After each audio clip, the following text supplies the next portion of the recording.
વિજાપુરના ફુદેડામાં ગેરકાયદેસર ખનન પર ખાણ ખનીજ વિભાગનો સપાટો। સાબરમતી નદી પટમાંથી ₹1.20 કરોડનો મુદ્દામાલ ઝડપાયો। એક્સકેવેટર, લોડર અને 2 ટ્રેક્ટર સીઝ।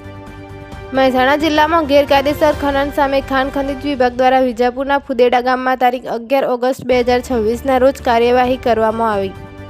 ફુદેડા ગામ નજીક સાબરમતી નદી પટમાં ગેરકાયદેસર રીતે સાદી રેતીનું ખનન થતું હોવાની બાતમીના આધારે ખાણ ખનીજ વિભાગના રોયલ્ટી ઇન્સ્પેક્ટર દિલીપ રબારી દ્વારા દરોડો પાડવામાં આવ્યો હતો। દરોડા દરમિયાન સ્થળ પર ગેરકાયદેસર ખનન માટે ઉપયોગમાં લેવાતા એક એક્સકેવેટર મશીન, એક લોડર મશીન અને 2 ટ્રેક્ટર મળી આવ્યા હતા। ખાણ ખનીજ વિભાગ દ્વારા તમામ વાહનો અને મશીનરીને સીઝ કરવામાં આવી છે। જપ્ત કરાયેલા મુદ્દામાલની અંદાજિત કિંમત ₹1.20 કરોડ હોવાનું જાણવા મળ્યું છે। સીઝ કરાયેલ મુદ્દામાલને આગળની કાયદેસરની કાર્યવાહી માટે લાડોલ પોલીસ સ્ટેશન તથા વિજાપુર પોલીસ સ્ટેશનની કસ્ટડીમાં સોંપવામાં આવ્યો છે। ખનન કેટલું થયું, હવે માપણી બાદ ખુલશે હકીકત। ગેરકાયદેસર રીતે કરવામાં આવેલા ખનનની પણ સ્થળ પર માપણી કરવામાં આવી રહી છે।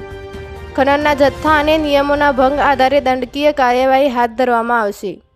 ખાણ ખનીજ વિભાગની આ કાર્યવાહીથી સાબરમતી નદી પટમાં ગેરકાયદેસર ખનન કરતા તત્વોમાં ફફડાટ ફેલાયો છે। હવે સવાલ એ છે કે આ ગેરકાયદેસર ખનન પાછળ કોણ છે અને કેટલા સમયથી રેતીનું ખનન ચાલી રહ્યું હતું તે અંગેની વધુ વિગતો કાર્યવાહી બાદ સામે આવી શકે છે।